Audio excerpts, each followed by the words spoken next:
ધોરણ 11 હિન્દી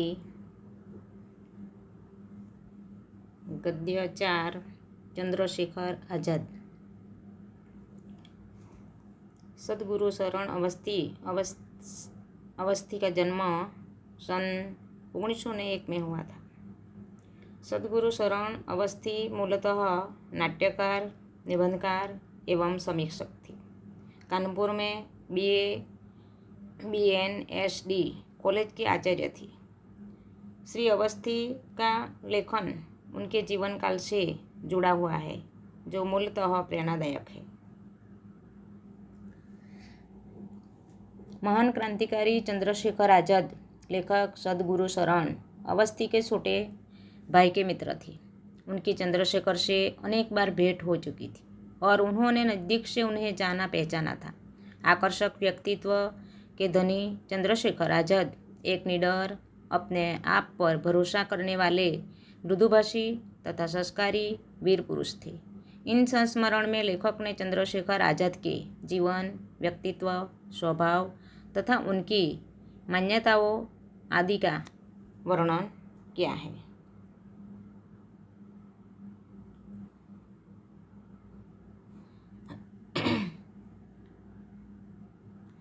प्रस्तुत संस्मरण में लेखक ने चंद्रशेखर आज़ाद से जुड़ी हुई स्मृतियों के माध्यम से उनके जीवन, व्यक्तित्व का यहाँ पर वर्णन किया है। असाधारण प्रतिमा के धनी चंद्रशेखर आज़ाद की शक्ति के पुंज थी। उन्होंने अपने आप पर पूर्ण विश्वास था। उन्हें स्वर्गीय कहते चोट लगती है। न जाने उनकी स्मृति क्यों सजग हो उठी। बोलना एक महान गुण थी। वह समय का विस्तार है। स्मृति के बोझ का वह विश्राम है।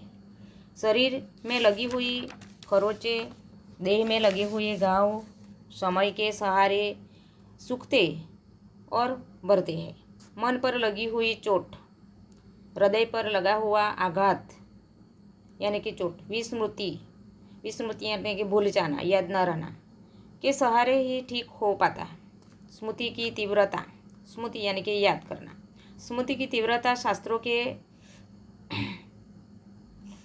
अनुशीलन और पुस्तकों के स्वाध्याय से मिलती है और विस्मृति का वरदान संतों के सत्संग और विराग के अनुष्ठान से प्राप्त होता है। कि यदि संसार में विस्मृति स्वतः सिद्ध न हो तो लोग अपने अपने घाव प्रतिदिन कुरुदते रहे और जीवन के कोड की खाज हो जाए। कोड की खाज हो जाना यानी कि संकट पर संकट आ जाना। यहाँ पर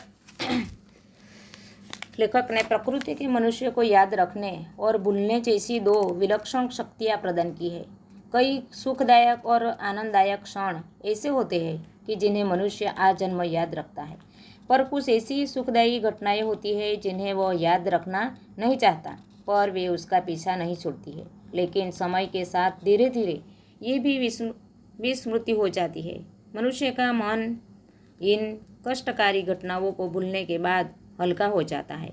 कि जिस तरह प्रकृति के मनुष्य को याद रखने का वरदान दिया है, उसी तरह उसे भी भूल जाने का गुण भी दिया है। भूलना मनुष्य का ये सचमुच महान गुण कहा जाता है। क्षण आते हैं और चले जाते हैं। उनके आवर्तन में स्मृतियों की साप लगती है और धुलती चलती है। धुले हुए पाटव यानी कि पटुता ये भीतर से भी कुछ आकर झांक कर रूपरेखा से परिचय कराता है कि ये आकर क्षणों के श्रृंगार में भी हो सकते हैं, चाहे स्वतः कितने ही सुखमय हो, और वे आकर क्षणों के अभिशाप भी हो सकते हैं, चाहे स्वतः कितने ही सुखपूर्ण हो। वे व्यक्ति, वे घटनाएं, वे परिस्थितियां धन्य है जिनकी अमिट साप क्षणों का श्रृंगार है। उनके लिए विस्मृति ये समय के प्रवाह को रोक कर स्वयं घंटों की प्रतीक्षा करती है। मन में संतत्व એટલે साधुता और चिराग की स्वतः वर्षा हुआ करती है। यहाँ पर लेखक बताते हैं कि समय के सतत बहते हुए प्रभाव में क्षण आते हैं और चले जाते हैं। इन क्षणों के साथ हमारी स्मृतियाँ जुड़ी रहती है। सुखद स्मृतियाँ क्षणों का श्रृंगार बन जाती है, जबकि दुखद यादें क्षणों का अभिशाप। वे व्यक्ति, वे घटनाएं और वे परिस्थितियाँ धन्य है जिनकी अमिट साप क्षणों का श्रृंगार है। उनके लिए विस्मृति समय के प्रवाह को रोककर स्वयं घंटों प्रतीक्षा करती है। चंद्रशेखर एक ऐसे ही व्यक्ति, ऐसी ही घटना और ऐसी ही एक परिस्थिति थी। उनकी स्मृति वो मनुष्य का पुण्य है। मेरी न जाने कितनी बार उनसे भेंट हुई होगी। मेरे छोटे भाई के मित्र होने के कारण वे मुझे हमेशा भैया कहा करते थे। किसी के घर, किसी के सड़क पर, किसी के स्टेशन पर, किसी हालत में वे दिन के किसी क्षण में मुझे मिले। उन्होंने हमेशा मेरे ही प्रति अग्र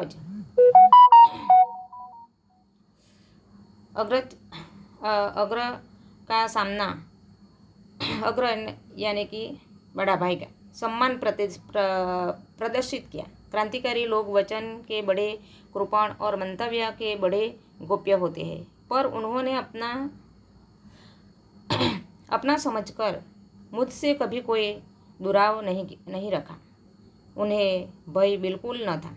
वे निश्चिंत थे। वे जीते जी भी किसी के हाथों से नहीं आ सकते।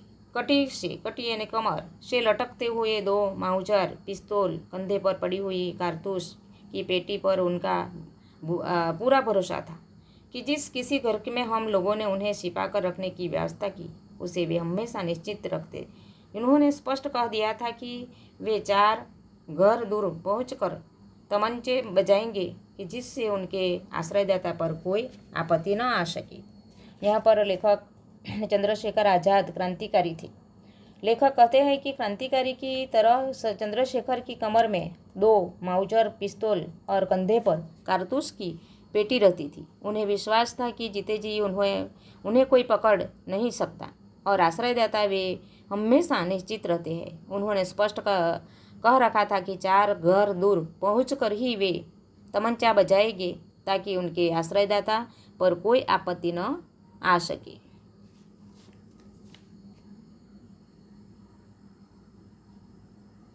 उन्होंने महात्मा गांधी जी की अहिंसा की निस्वार्थता पर मुझे घंटों समझाया होगा और मैंने उनकी हिंसा पद्धति की खुलकर बुराई ही होगी, पर हम दोनों पारस्परिक आदर बढ़ता ही गया क्योंकि हम दोनों अपने विचार में ईमानदार थे। मेरा विचार केवल तर्क का श्रृंगार और मानसिक प्रयत्न मात्र था। उनके व्यवहार में पक्ष की शक्ति मुझ में न थी। उनका विचार कर्म की शोभा और कार्ययोगक्षम का प्रकाश था। उनके व्यक्तित्व में इतना बल था कि मेरी इच्छा के प्रतिकूल वे मुझसे काम ले लिया करते थे और उनकी बातें पूरी करने में मैं अपने को गौरवान्वित अनुभव किया था।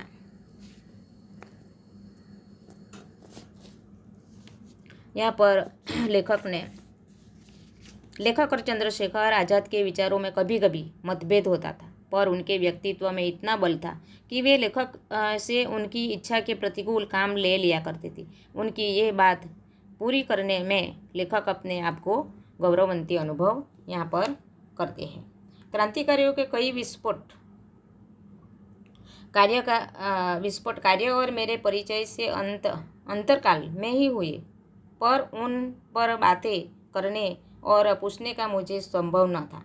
जो भी थोड़ा बहुत वे संकेत कर देते तो मेरी मुद्रा में उनका अनुमोदन न देखकर प्रसंग टल जाया करता। उनका शरीर शक्ति का पुंज था और उनकी आत्मनिर्भरता की प्रतिकृति उनकी स्मित यानी कि बढ़ी हुई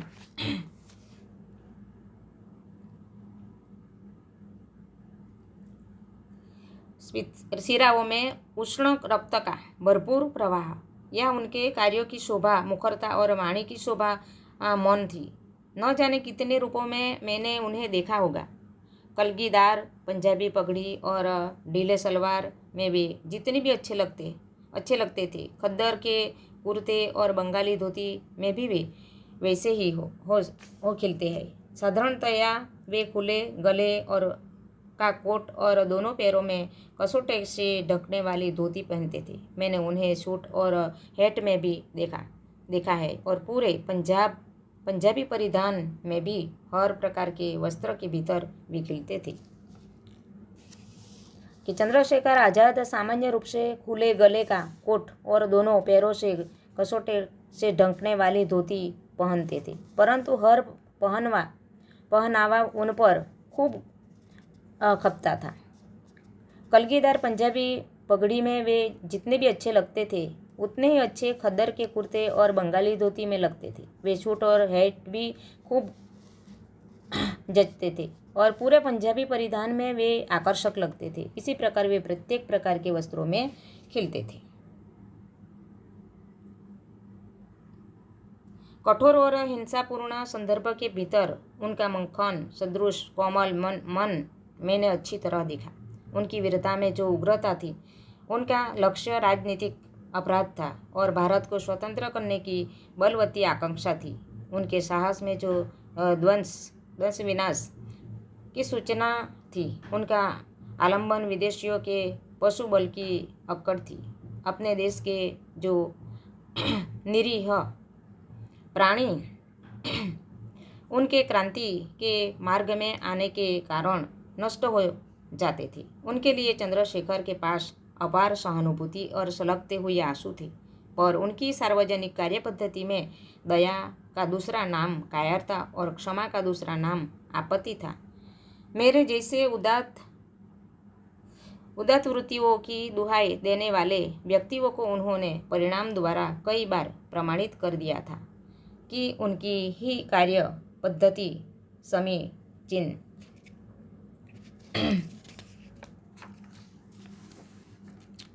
लेखक ने पाया कि चंद्रशेखर आज़ाद ऊपर से कठोर थे पर भीतर से कोमल स्वभाव के थे। उनका कठोरपन देश को स्वतंत्र करने की बलवती इच्छा के कारण था।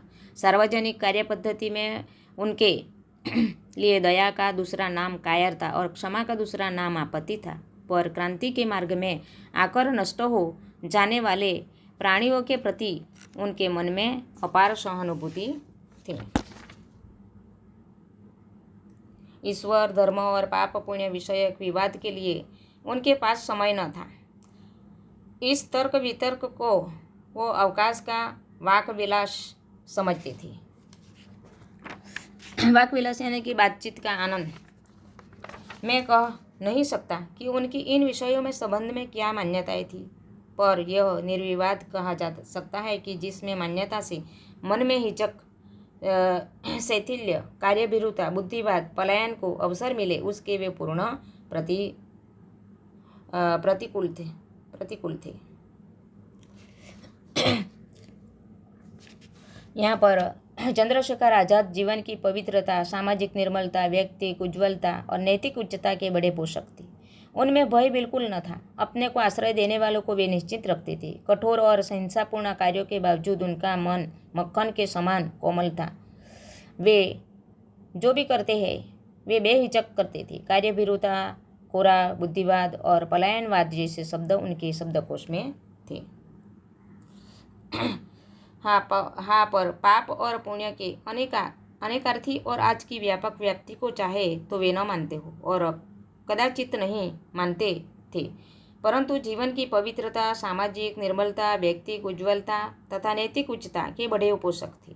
कोई यही विश्वास नहीं करता कि वह हत्याओं को बेधड़क कर डालने वाले हाथ स्पर्श में इतने कोमल और नागरिक हो सकते हैं। मैं जब भी इन पंक्तियों को लिख रहा हूँ तब भी उनकी मनुहारें मेरे सामने घूम रही थी। कितने अधिक व्यक्तियों में उनकी ममता की जड़ें यह आज भी उनके उन्मूलित होने के बाद ज्ञात हो रहा है। राजनीतिक उन्हें सराहे और स्वतंत्रता प्राप्ति के अग्रदूत समझकर उनकी प्रतिमा बनाकर अर्चना करे। इतिहासकार भी अपने पुस्तकों को उनकी प्रशंसा के सजावे और उनके महत्व को निर्णय करे। साहित्यिक उन पर उपन्यास, कहानियाँ और काव्य की रचना करके उन्हें अमर बना दे। संपादक गण उन पर लेख और टिप्पणियाँ लिखकर उनके साथी और सहकारी सभाओं में भाषण दे और एकांत में आंसू बहावे। परंतु मेरे ऐसे अलग देखने वाले किंतु निकट अनुभव करने वाले कर्मक्षेत्रों से वो कोसों